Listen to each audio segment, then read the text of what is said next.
This is the For Freedom Podcast. This podcast exists to bring to light the legalism and abuse in the independent fundamental Baptist movement and to encourage believers to grow in grace through the Scriptures. Now, here's your host, John Hollyfield.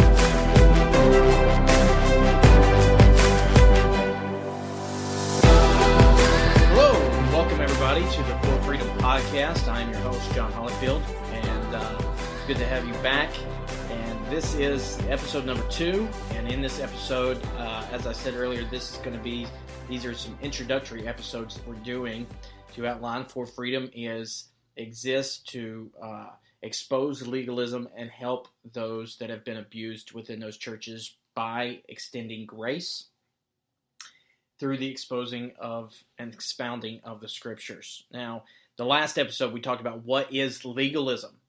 And in this episode, we're going to take the second part of what the podcast is going to be about and talk about abuse. I do want to give a little bit of a content warning or trigger warning. If you have little ones around, this probably is not the episode to listen to around them. There's going to be explicit content. I'm going to be reading, and I'll explain why, article by Sarah Smith that was from the Fort Worth Star-Telegram in 2018. And in some of these stories, there is some explicit content. So I just want to warn you about that. If that's going to be even tough for you to listen to, if you want to skip this episode, I understand that. But the idea is we're outlining abuse within the IFB movement.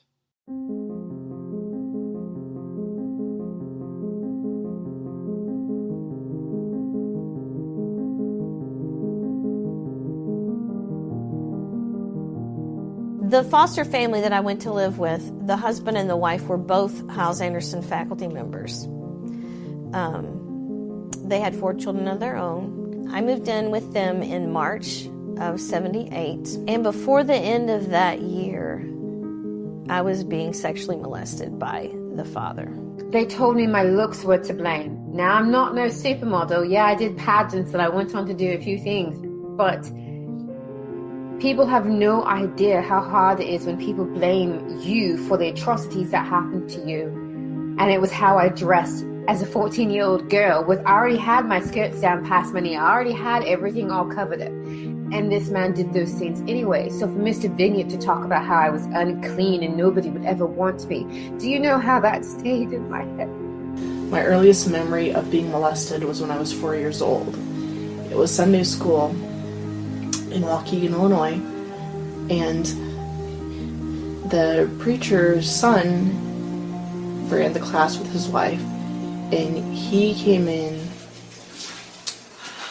to take me to the bathroom. Usually I went with my bathroom buddy, and that day he took me in separately. Of course, my friend started crying.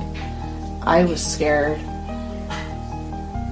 After we left the bathroom that day, I felt violated and dirty. From day one that I was adopted, I was started being groomed for molestation. My dad quickly was able to get me to a position where I was willing.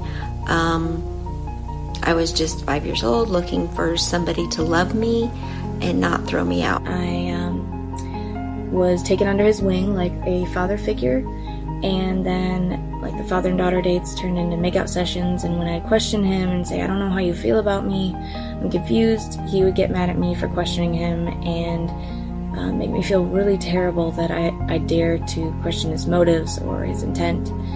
So each time it got worse, it would feel like that again. He would, after the first time he had sex with me, I said, I didn't want you to do that. And he was like, oh, well, are you going to let any man do that to you? I finally got up enough courage to tell my principal what was going on. He was also the pastor of the church. I wanted it to stop. I just wanted to be a normal teenager. When I went to talk to him, I started off by telling him that I had been in a sexual relationship with someone, and he immediately stopped me. He told me not to say his name until I was absolutely sure I wanted something to be done about it. He told me that if I told him his name, he was legally responsible and had to report it. He then told me that if I come forward, I would ruin this man's life and asked if I wanted to be the one responsible for that. Of course I didn't. I thought I loved this man. By the end of the meeting, I had talked myself out of it, but my principal told me that since he knew I had been in a sexual relationship, that I had to tell my grandparents and that I would be punished for it at school as well.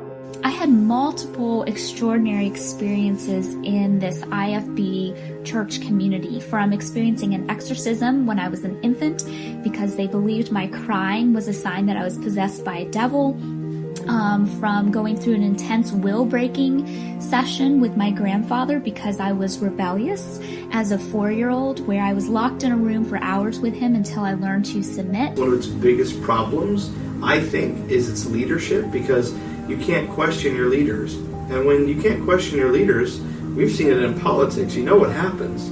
It's like a moth to a flame, these guys. I don't know how they do it, but that is their personality.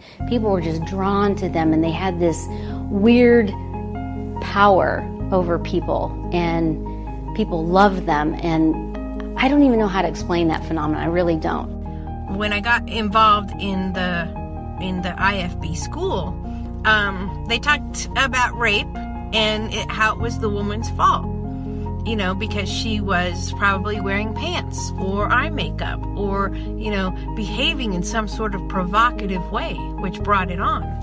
It was even the girls' fault. Girls, yeah, they were to blame for their own rape and sexual assault. When everyone heard what happened, I was expelled from school. I was kicked out of the youth group at church.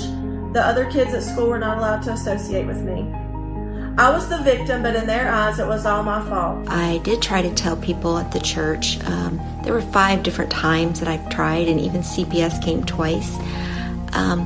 But I was told that I needed to forgive and forget, and that he had repented and his sins were under the blood. And I had to also play the good Christian girl at school in the front row that wanted to learn about God. And at the same time, I was dying inside. In that abuse atmosphere, to have my parents' boss cover over basically what happened to me, and then by his son, and then to have it happen again years later, done, just done. I don't want another 30 years to go by and there's another woman who is saying the same story that I did.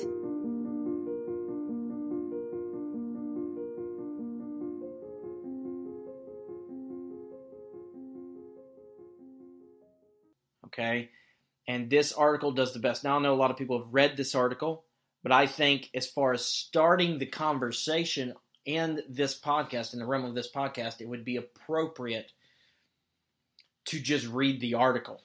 And after I get done reading the article, after that, I'm going to talk about a little bit of an experience that I had with my own brother towards the end of the podcast. Okay, so this is the name of the article is Hundreds of Sex Abuse Allegations in Fundamental Baptist Churches Across the U.S. It is by Sarah Smith. It was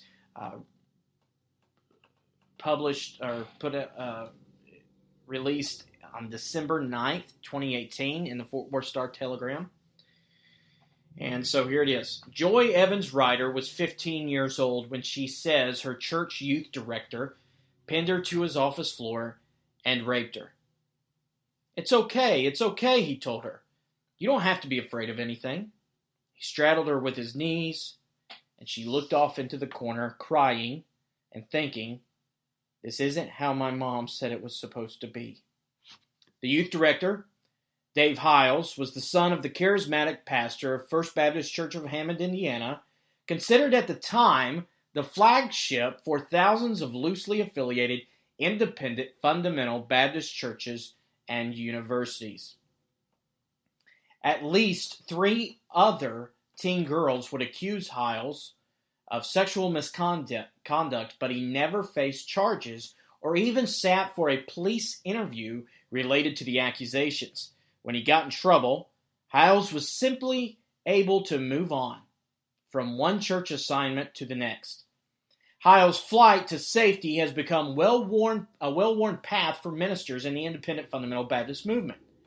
For decades, women and children have faced rampant sexual abuse while worshiping at independent fundamental Baptist churches around the country. The network of churches and schools has often covered up the crimes and helped relocate the offenders. An 8-month Star Telegram investigation has found more than 200 people, current or former church members across generations, shared their stories of rape, assault, humiliation, and fear in churches where male leadership cannot be questioned. It's a philosophy and it's flawed, said Stacy Shiflett, an independent fundamental Baptist pastor in Dundalk, Maryland. The philosophy is you don't air your dirty laundry in front of everyone. Pastors think if they keep it on the down low, it won't impact anyone. And then the other philosophy is it's wrong to say anything bad about another preacher. The Star Telegram discovered at least 412 allegations of sexual misconduct in 187 independent fundamental Baptist churches and their affiliated institutions spanning 40 states and Canada. 21 abuse allegations were uncovered exclusively by the Star Telegram, and others were documented in criminal cases, lawsuits, and news reports. But victims said the number of abused is far greater because few victims ever come forward, and that's a true fact documented even by the FBI. 168 church leaders were accused or convicted of committing sexual crimes against children. The investigation found, now get this, I have this bold and underlined, at least 45 of the alleged abusers continued in ministry after accusations came to the attention of church authorities or law enforcement. Compounding the problem is the legal statute of limitations. For many alleged offenders, the statute on the crimes have expired. Many of the allegations involve men whose misconduct has long been suspected in the independent fundamental Baptist community. But most of their victims have not publicly come forward on the record until now. Even pastors have, for the first time in interviews with the Star Telegram, acknowledged they moved alleged abusers out of their churches rather than call law enforcement. From Connecticut to California, the stories are tragically similar. A music minister molested a 15-year-old girl in North Carolina and moved to another church in Florida. Another girl's parents stood in front of their Connecticut congregation to acknowledge their daughter's sin after she was abused by her youth pastor beginning at 16. This year, 4 women accused a pastor in California of covering up sexual misconduct and shielding the abusers over almost 25 years. To understand how this systemic, widespread abuse could happen again and again, some former members say it is necessary to understand the cult-like power of many independent fundamental Baptist churches and the constant pressure not to question pastors or ever leave the church. We didn't have a compound like those other places, but it may as well have been, said one former member who says she was abused. She requested anonymity because, like many others, she is still intimidated by the church. Our mind was the compound, she said. And this is the next section of the article titled Men of God. Current and former members say many independent fundamental Baptist churches rule by fear. Pastor Jim Vineyard was an expert in this tactic. Vineyard had a tattoo snaking around his forearm and liked to talk about the days he said he was a Green Beret. He began his preaching career under Dave Heil's father, Jack, in Indiana and left to begin his own church, Windsor Hills Baptist Church in Oklahoma City. Former members in Oklahoma City remember the story about a photo of a dead man Vineyard kept in his desk. It was a favorite of Vineyard's to tell from the pulpit. In one version of the story, the picture was of a man who voted against Vineyard coming into the church to pastor. The man subsequently got into a car crash and broke his neck. Or there was this version. The photo was of the son of a Windsor Hills family who told Vineyard they were going to leave the church. Vineyard warned them if they did, God would punish them. They left, and the son died in the car crash. Defy Jim Vineyard, the message went, and God would punish you. To go against the advice of the pastor of an independent fundamental Baptist church is almost unthinkable. the, quote, man of God, end quote, is chosen by God and is the church's direct link to him. To question the pastor is to question God. I see a culture where pastoral authority is taken to a level that's beyond what the Scripture teaches, said Tim Heck, who was a deacon at Faith Baptist Church in Wildomar, California, and whose daughter said she had been abused by the youth pastor there. I think the independent fundamental Baptists have lost their way, he said. Many pastors build authority through fear and interpretation of Bible verses. One thing that I would like to misinterpretation of Bible verses. Back to the article. Children learn the story of Elisha and the she-bears. As the prophet Elisha walks up the path toward Bethel, a group of children surrounds him and makes fun of his baldness. 2 she-bears emerge from the woods and maul 42 of the children. The lesson? Don't challenge the man of God. Unfortunately and embarrassingly, I must admit that I have preached a message based on that passage. And I preached it with the intention of getting people to, without question, listen to the man of God. Listen to the pastor.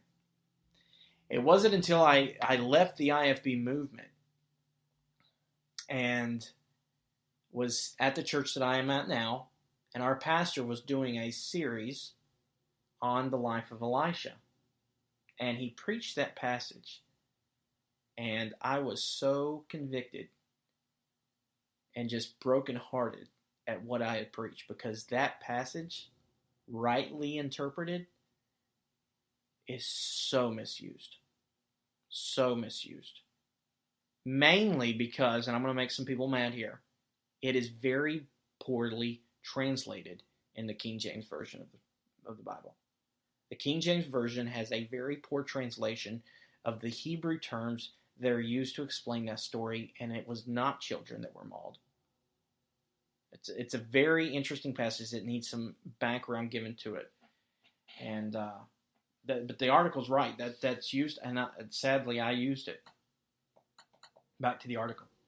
Even if they leave, some ex-members wonder for years whether bad events in their lives were caused by an angry God. Jennifer McCune, who came forward this year to allege that Dave Hiles raped her when she was 14 years old in Texas, still wonders 36 years later if God punished her by giving her late husband cancer. Dave Hiles, son of influential pastor Jack Hiles, continued in the ministry after facing sexual abuse allegations at multiple independent fundamental Baptist churches. Other ex-members said they believed that if they disobeyed the pastor or left the church, God would kill them or their loved ones. The authority of the men of God extends far beyond the church. Pastors often have a heavy hand in who church members can date. Pastors are asked by members for their advice on where to vacation or whether to take a new job. When one congregant wanted to buy a new house, he had the pastor drive by first and approve it. Independent fundamental Baptist churches preach separation. Stay separate from the world, separate from non-believers, and separate from Christians who do not believe as they do. That includes Southern Baptists, who are deemed by the strict sect as too liberal. Members instinctively go to the pastor first with problems, including those of a criminal nature. Any issues, even legal issues, go to the pastor first, not the police, especially about another member of the church, said Josh Elliott, a former member of Vineyard's Oklahoma City Church. The person should go to the pastor. The pastor will talk to the offender. You don't report to police because the pastor is the ultimate authority, not the government, end quote. Stuart Hardy was a youth and music pastor at an independent fundamental Baptist church in Michigan. He witnessed the same authoritarian approach. Quote, "You can't question your leaders," end quote, Hardy said. And when you can't question your leaders, we've seen it in politics, you know what happens. It's not a good thing, end quote. Hardy left in 2014 and now describes the experience of using one four-letter word. Those of us that have gotten out definitely know it is a cult, he said.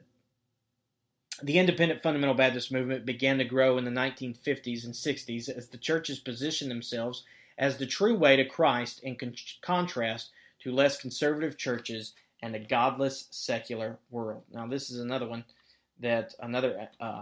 part that I have in bold and underlined. While there's no official count, an online directory assembled by a pastor in Maine lists more than 6,000 independent fundamental Baptist churches in the United States, as well as churches in countries from Germany to Nicaragua. And I think that's important to understand. A lot of times it's not understood, I think, how big or even how small the movement is. And so I thought that was a very important note. Back to the article. The churches operate independently, but many pastors are linked by the church-affiliated colleges they attend. Bob Jones University, Hyles Anderson College, Pensacola Christian College, and Golden State Baptist College, to name a few. I would always also throw in there West Coast Baptist College, Fairhaven Baptist College. There's one in Kentucky, Commonwealth, I think it's called Commonwealth Baptist College. I'm trying to think.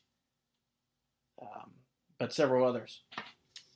Back to the article. Friendships are forged at preaching conferences, and just as often, alliances are rearranged when there's a rift. That is so true. So true.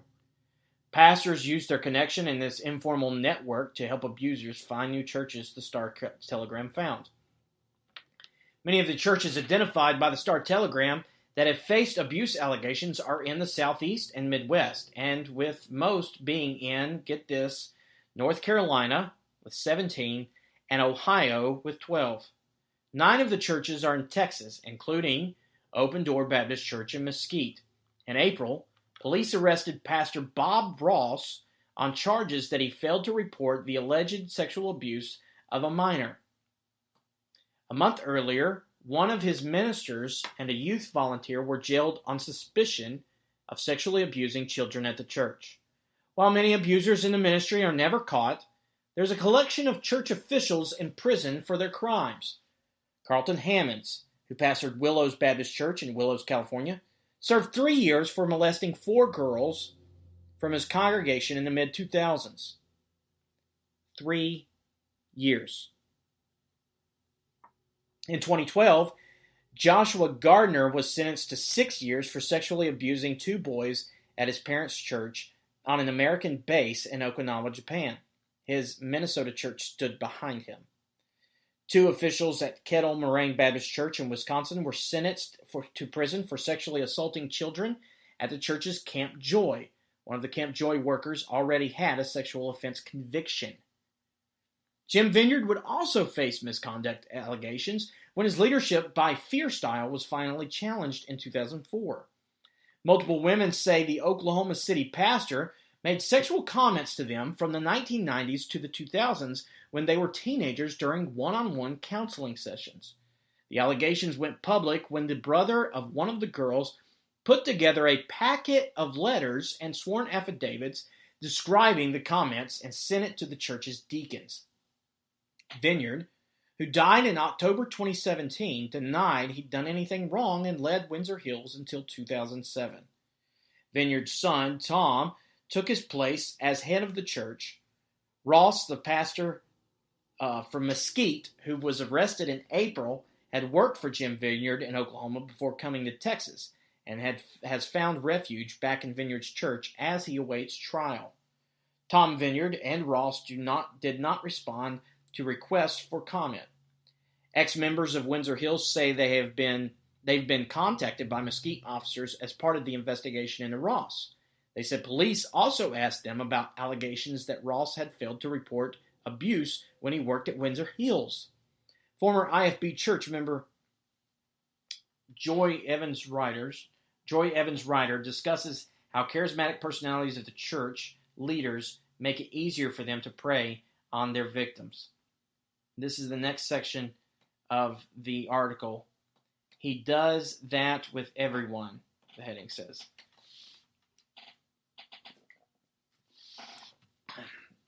In Joy Evans Ryder's mid-1970s church-driven world, skirts had to go past knees, men and women had to be separated by 6 inches, and good daughter's gift to her father was to save her first kiss for the altar. Father himself, Jack Hyles, was nicknamed the Baptist Pope for the sway he held over the nationwide independent fundamental Baptist movement from his power base in a small town, Indiana.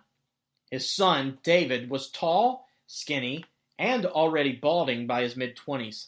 He had his father's eyes that pulled down at the corners. No one would have called him traditionally handsome, but he had his father's ability to make you feel part of the in-crowd with a compliment or sarcastic joke. And he could just as easily push you out with a cutting insult.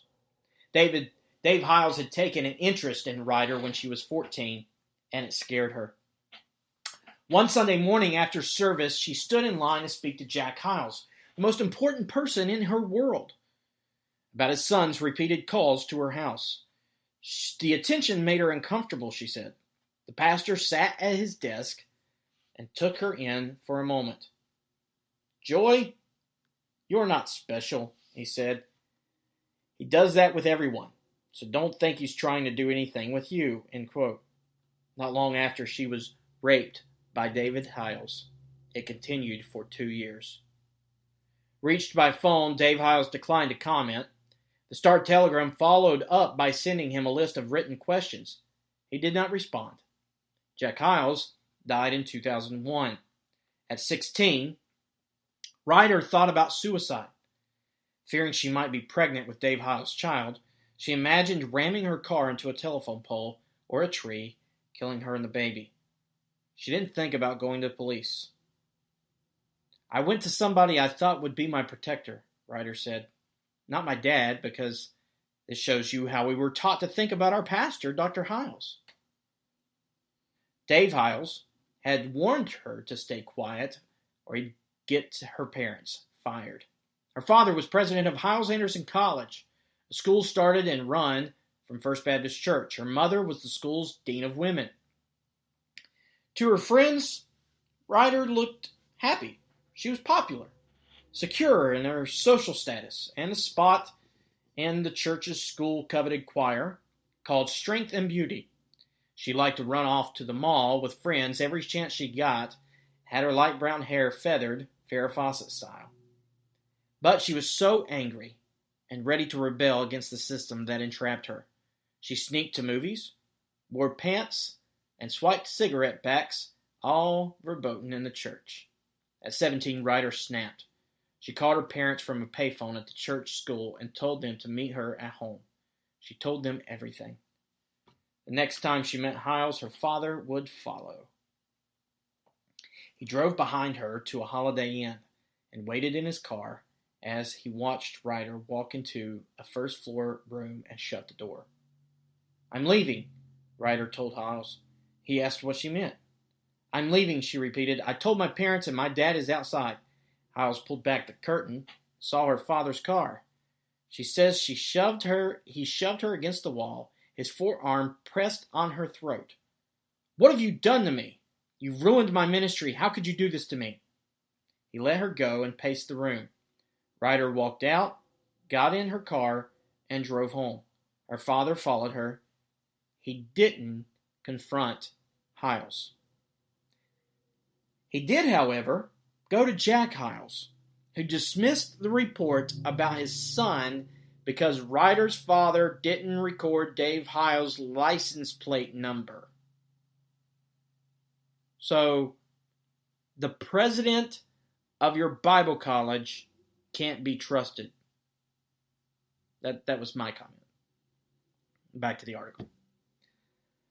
Her father dropped the subject. Ryder's father, Wendell Evans, wished he could do it over.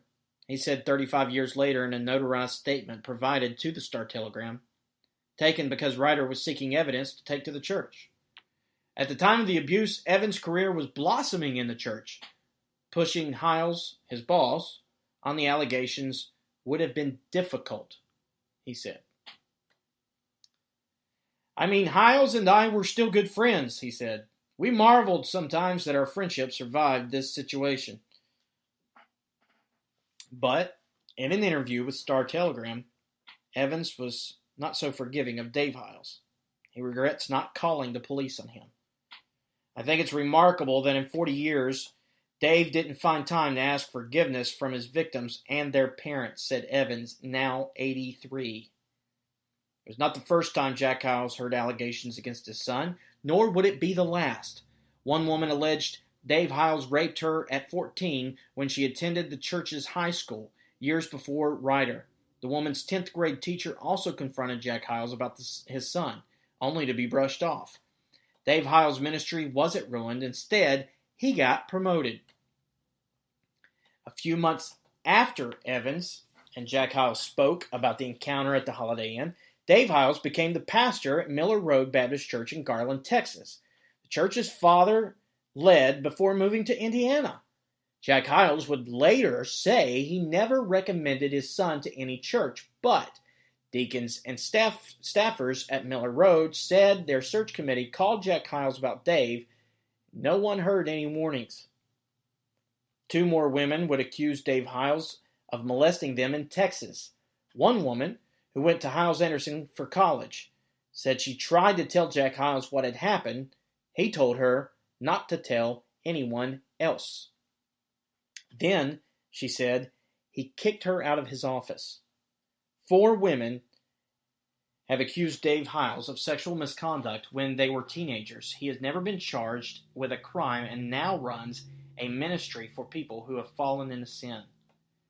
Next heading in the article goes the MO in fundamentalism. It was a Friday in May 2018 when one of Stacy Shiflett's associate pastors pulled him aside after a staff meeting and said they need to talk, and that it was urgent. Shiflett, a native Georgian who with close-cropped hair who hasn't lost his southern accent and his penchant for the Bulldogs, was in his 4th year of pastoring Calvary Baptist Church in Dundalk, Maryland. His predecessor, Cameron Giovanelli, had recommended him for the post and was president of the prestigious Golden State Baptist College in Santa Clara, California, where Shiflett's daughter attended. Shiflett, like Giovanelli, he was a funny man with a young family. He'd beaten cancer and written a book about his faith and family. Got him through it. But it was Cameron Giovanelli whom the associate pastor had come to talk to Shiflett about. Giovanelli had allegedly molested the associate pastor's granddaughter, Sarah Jackson, when she was 16 in 2006. Shiflett called Sarah Jackson, now 29. Jackson told him of kisses in Giovanelli's office, the secret phone he bought her for the church on the church plan so they could text, of gifts of diamond hoop earrings, he didn't like studs, and how Giovanelli said his wife would never give him oral sex, so it was something special for the two of them. A few hours after her conversation with Shiflett, Sarah Jackson posted her story on Facebook naming Giovanelli. She logged off immediately, shaking, but she felt free. For the first time in years, she wouldn't have to lie. I was raised in a way where you respect your elders and your leaders, she wrote on Facebook. Your pastor in the Baptist faith is pretty much right under God. You trust him with everything, end quote. She then accused Giovanelli of abusing his power to instigate physical and emotional relationship with her. Why now? Well, now I am a mother. I will do whatever I can in my power not to allow something to happen to my son that happened to me as a 16-year-old girl. So this is my story, and with this, I let it go, end quote. Stacy Shiflett, a 45-year-old with 25 years of ministry behind him, hoped the allegations weren't true. But the more he investigated, the more credible Jackson's story became. When Giovanelli resigned from Golden State Baptist College after the abuse allegation went viral, the chancellor of the college and the pastor of its affiliated church asked the congregation to pray for the church, the college, and the Giovanelli family. The pastor, Jack Treber, dressed in a yellow tie and matching pocket square, reached into his pocket to put on his glasses before reading a statement that allegations of inappropriate conduct had been made against Giovanelli. Trieber took his glasses off. The video posted on the church website ends. Then, say people who were in attendance, he proceeded to praise Giovanelli. Trieber did not respond to interview requests. Reached by phone, Giovanelli said he had no comment and hung up. He did not respond to specific questions that were sent to him. Jackson filed a police report. The investigation is ongoing. Still, Giovanelli found a soft landing at Emmanuel Baptist Church in Jacksonville, Florida, where he is an associate pastor and head of the church's book publications arm. He is supported by the pastor, Greg Neal, and his Twitter feed shows him traveling around the country welcome to churches. Now, this article was written in 2018. Since then, Giovanelli had his trial. He was found guilty, was sentenced, and I believe that happened around November or December. Since then, he's already been released from prison, and he's back in Florida, and I believe he is starting a Bible college there in Florida with Tom Neal. Neal did not respond. Back to the article. Neal did not respond to requests for comment. Stacy Shiflett saw the video by Jack Trieber, the chancellor of Golden State Baptist College. He decided to speak out because he felt Trieber downplayed the allegations against Giovanelli. He put up an 18-minute YouTube video recorded in his office, the same office in which Sarah Jackson said Cameron Giovanelli molested her. For Shiflett, the issue was personal. He'd twice been a victim of attempted sexual misconduct in the church world. Both times people knew about his would-be abuser's behavior and did nothing to stop it. One alleged abuser went on to serve as an administrator in a Christian school in a different state, even after Shiflett warned the school's pastor.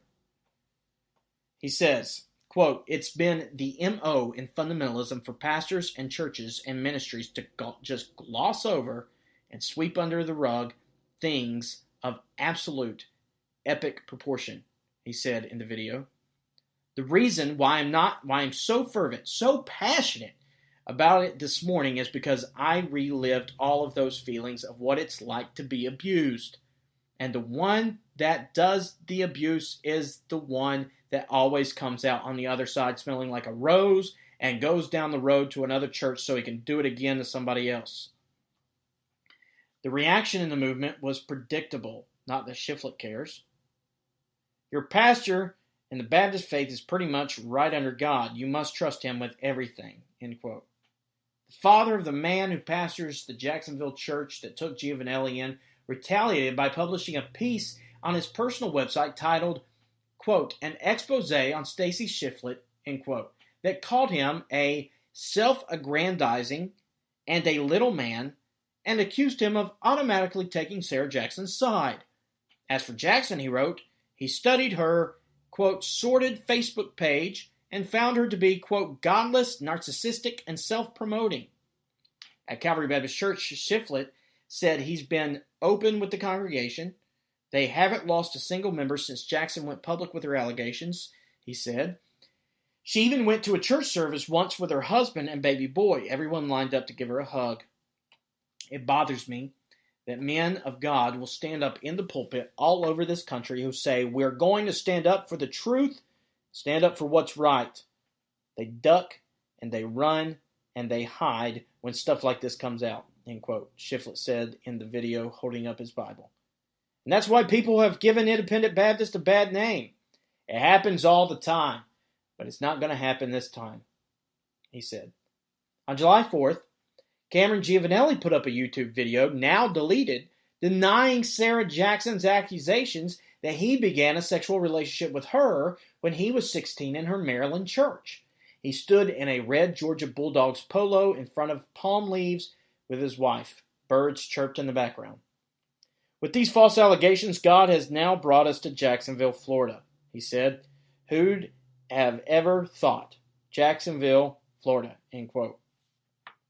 He resigned from Golden State for the good of the college, he said, and was excited to start down the new path God had set out for him. Giovanelli's wife stood behind him in a striped t-shirt, eyes on her husband through the 3-minute video, nodding. She said nothing. The next section in the article is titled A Forced Apology. Consequences are rare for pastors who cover up abusive behavior. In some cases, the abused are even forced to apologize in front of the congregation. Lisa Meister's pastor listened when she told him that her youth pastor, Mark Chappell, had abused her in Wallingford, Connecticut in the 1980s. Then he let Chappell move to another church. Mark Chappell's alleged misconduct has long been a topic of speculation in the independent fundamental Baptist community. Ex-fundamentalist message boards had stories about him, but were posted anonymously. Meister, 48 now, and speaking publicly for the first time, met Chappell when she was 15. He was stocky and handsome, with yellow-red hair and a mustache. He complimented her lip gloss, her dress, her perfume, and at the time, she liked the attention. When she was 16, she said he took her to his apartment and kissed her. Eventually, they did everything but penetrative sex. She said, and she cried after.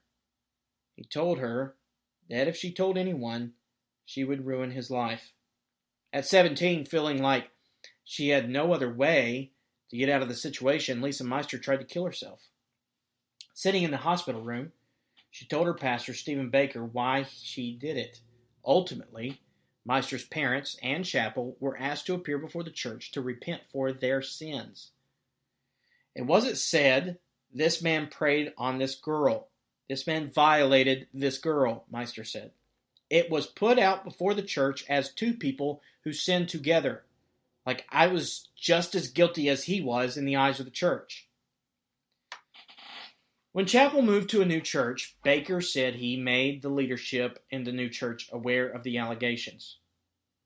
I worked very closely with our leadership, and we felt we had tried to do what was in the very best interest of really two situations, Baker said, the church and both parties.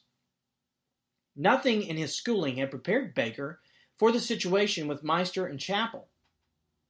He'd never heard of the term mandatory reporter, referring to laws that require people in certain professions to report suspected abuse to authorities. In retrospect, he said he should have taken more time to decide what to do and let Lisa Meister's parents know that there were options besides church discipline. Chappell now pastors Freeway Baptist Church in Phoenix, Arizona. He is part of one of the most prominent families in the movement. His brother Paul Chappell is a pastor and is a president of West Coast Baptist College in Lancaster, California. Mark Chappell did not respond to multiple requests for comment. Meister is married to a Southern Baptist pastor. She's in treatment for depression and has had thoughts of suicide since her first attempt. She wishes she had talked more to her parents about what happened before they died. For a while, she hated religion, but after hearing sermons, she realized it wasn't God who hurt her. It was a man. She said, it made me very distrustful of men. It made me very distrustful of the pastor. The next section is called Continue to Pray. Dave Hiles left victims across the country. They are still in recovery. In the 1970s and 80s, with his dad's church among the biggest in the country, Hiles cut a celebrity-like figure in the movement and took advantage of it. Rhonda Cox Lee felt special when Hiles noticed her out of the hundreds of kids who attended his dad's church. The first time anything sexual happened, she said, they were in his office. He sat at his desk. She sat across from him on a chair. He walked around the desk and placed her hand on his groin. Do you feel that? He asked. At first she thought it was some sort of spiritual test. He was a man of God, after all, and even though it felt wrong, he wouldn't have asked her to do anything wrong. Several meetings later, their clothing came off. She was 14. It felt wrong, she said, but she knew it had to be what God wanted. He compared himself to David in the Bible and how he was anointed and said, this is what I was supposed to do. Lee said. I was supposed to take care of him because he was the man of God, end quote.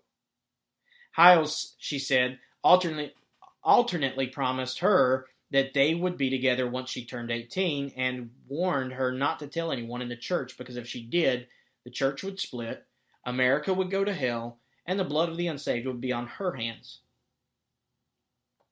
Brandy Eckwright went to Hiles for counseling at his church in Garland, Texas when she was 18. After being molested as a child, she said he soon took advantage of her, and they had sex for the first time in 1982. Dave, I thought, was a god, said Eckwright, who, like Lee, had never gone public with her allegations against Hiles. I thought if I got pregnant by Dave Hiles, it would be like having God's baby. At 54, Eckwright can barely talk about what happened. She survived 3 suicide attempts. She works as a cashier and said she can barely hold down the job. In 1984, Hiles left Miller Road Baptist Church in Garland after a janitor found a briefcase stashed with pornography featuring Hiles and married female members of the congregation. Ex-members said he and his new wife went back to live near First Baptist Church of Hammond, Indiana, and then moved again. Dave Hiles has managed to stay out of handcuffs. Today he runs a ministry for pastors who have fallen into sin, supported by Family Baptist Church in Columbia, Tennessee, pastored by David Baker. In 2017, Joy Evans Ryder's brother emailed Baker outlining Hiles' alleged crimes against his sister. Baker took 5 words to reply. Thank you for your concern. Baker, a Hiles-Anderson College graduate and a military veteran, said he thinks Dave Hiles has been unfairly blamed. Hiles, Baker said, is a good man with a strong marriage who has helped many people through his ministry. He's someone who made mistakes years ago, and through that brokenness and God restoring him, wants to use what he's been through to help others. Baker said, I'm not going to debate anybody about those issues. Dave Hiles, with gray hair and a beard, is pictured on his Facebook page in a red polo shirt and square-rimmed glasses similar to the ones of his father so ironically wore. He sends posts in his private Facebook group, Fallen in Grace Ministries, contemplating the nature of sin and restoration. In a September missive forwarded to the Star Telegram, Hiles wrote that he had enemies, people who harassed him and slandered him. In fact, I have come to realize that there is nothing we could do to satisfy them. The more we tried, the less we would satisfy them, he wrote. So what exactly do they want? Joy Evans Ryder just wants acknowledgement. Joy Evans Ryder still lives in Indiana. Hiles was never charged. She now has a nonprofit to help victims of sexual abuse. Rob Hart, special to the Fort Worth Star Telegram. In March 2014, Ryder approached the new pastor of First Baptist Church of Hammond, Indiana, and asked for an independent investigation into alleged abuses at the church. John Wilkerson had become the pastor the year before, after Jack Hiles' successor and son-in-law went to federal prison for sexual abuse of a 16-year-old congregant. Wilkerson is a tall man with a long face and gray hair parted neatly to the side. His sermons are more even in tone than either of his predecessors, who preferred to pace and shout. Ryder and Wilkerson spoke on Friday, March 7, 2014. Ryder told him everything that had happened with Dave Hiles and said she knew stories of other women. Wilkerson suggested Ryder line them up to tell their stories. The next day, he texted Ryder to thank her. He said, quote, "Your spirit was Christ-like, but your pain obviously deep," he wrote. "I am also saddened by the way Jesus' name has been shamed. Please continue to pray that the Lord gives direction," end quote. Ryder hasn't heard from the church in 4 years. Wilkerson, the church's pastor, did not respond to requests for comment. Ryder started out of the shadows with other church abuse victims in 2013. It's a nonprofit dedicated to helping sexual abuse survivors, particularly from the independent fundamental Baptist movement. Out of the Shadows has no physical headquarters, but one day Ryder hopes it will. She spends hours talking to people on Facebook and email, mostly women who are still in the church or have just left. Ryder is undaunted. She swears, drinks, and every photo of her on social media shows her smiling, wavy hair in place to frame high cheekbones. 39 years after the day at the Holiday Inn, Ryder and her father have a good relationship. She's tried to make it that way and to enjoy her father for who he is. He learned in October he has beginning stage Alzheimer's. They don't talk much about what happened. She lives in Indiana still after years of missionary work in Papua New Guinea and raising 3 children. Ryder has found the anger she couldn't access when she was a teenager about what happened to her and about how Hiles was allowed to move across the country. Like, how could I have ever let myself feel special about that? That's another bit of blame you heap on yourself, she said. And then it's a whole other amount of shame. Because if they can shuffle them on and not help you, again, that reinforces that you are not worth it, end quote. That is the article, if you stuck with me. I know it was long, but I think it was necessary. That's the article by Sarah Smith and the Fort Worth Star-Telegram. And there are more specific stories of abuse. That right there, and I hate to use this word, but that just highlights what has happened.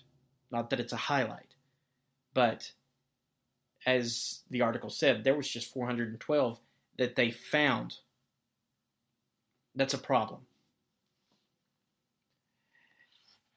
I want to take a few minutes. I know this is going long already, but I want to take a few minutes and talk about my experience. I am familiar on a personal level with this situation similar to the ones we read about in the article. I graduated from a IFB college in 2009, and my younger brother had gone a semester there and then moved to North Carolina and got involved in a church. My brother was always sort of what I looked at as my best friend. And we always talked about serving God together and going forward in ministry. We were very always researching ministry and talking about things to do in the church.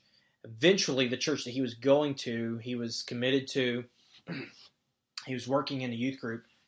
And the pastor actually hired him on as the youth pastor. So he became the full-time youth pastor at this church.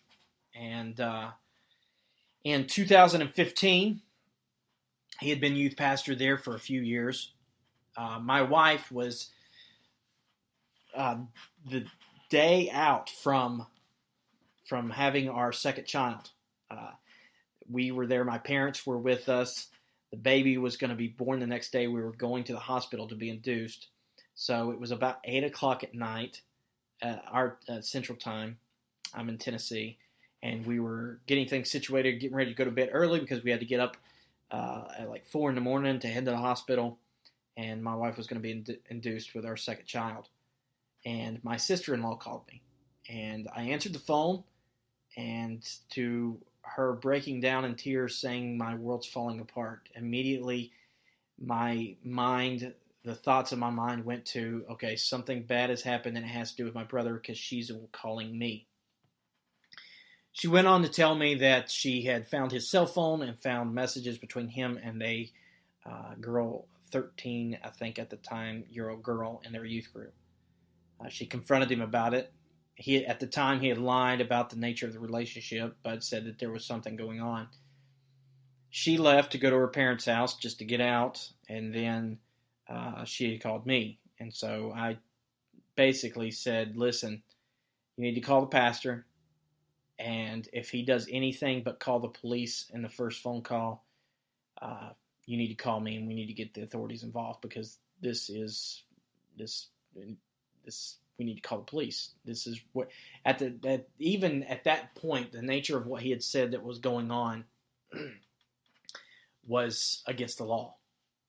And so she then got off the phone, then calls me back, and she said that the pastor had just called her. I guess my brother had went over to his house, confessed to him, so we asked her to come over there. The next day, I went to bed and told my wife. We got up the next day to go to the hospital, and my wife was induced. She was going through labor. They had a little bit of a break period, and my sister-in-law called me back. Basically, the police showed up, and he confessed he had had sexual relations with this teenage girl twice, and the police did an investigation. The next day, he turned himself in. My brother is serving 15 years at the time of this recording. He's done 5 years in, and so a couple of reasons I wanted to say that. Number one, I wanted to be upfront. I'm talking about this subject, but also while talking about it, I want to be transparent and say this is what's happened in my life. He is my brother, and I still love him.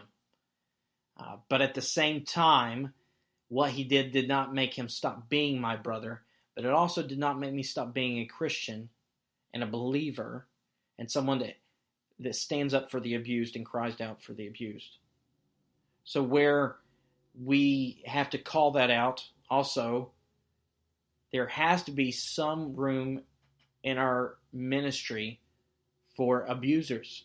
Now, abusers have to repent. They have to repent. Now, the attitude in the IFB with abusers tends to shield repentance by not holding them accountable. The idea of none of these people admitting, standing up, taking, and continuing on in ministry. And we're going to talk about this later on. I'm going to get into the qualifications of a pastor. The main qualification of a pastor that's repeated several times in the passages on a pastor or elder in a church is above reproach, blameless. Explain to me how you can still hold the title of being blameless after doing these types of things. I say that to my brother. I say that to Cameron Giovanelli. I say that to Dave Hiles. I say that to any of these men. This Matt Chappell guy who's still pastoring, blameless. Now, I say that with fear and trepidation, understanding that I am an elder as well. I'm a pastor as well. And I have to, that standard is upon me, but I do not set that. Man does that. God sets that standard.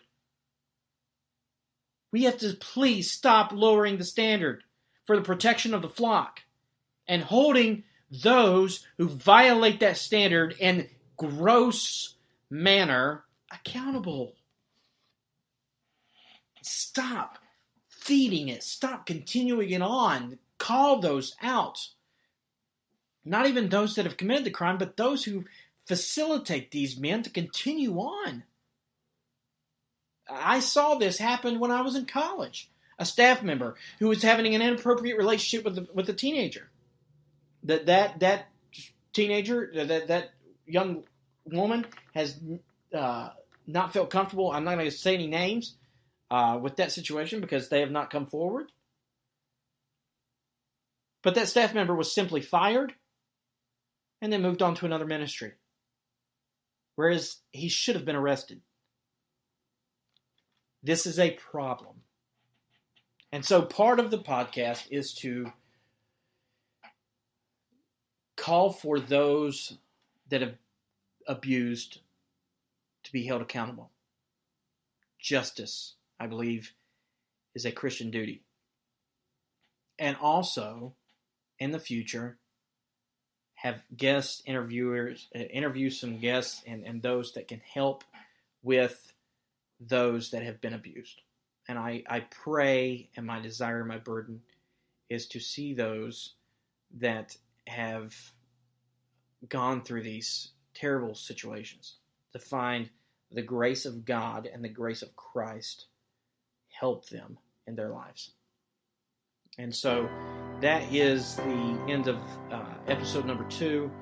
I'm going to talk a little bit in the next episode about growing in grace and the scriptures, and then I want to get into a little bit. I'm going to do a few episodes I want to do on the history of the IFB movement, and that will help us understand a little bit on why it is the way it is. Okay? Thank you so much for listening. If you stuck with me through this podcast, I know this was a tough one, and please subscribe to the podcast. Give me a rating, a star rating, if you will. And thank you guys. Until next time, all glory be to God. Sola Deo Gloria.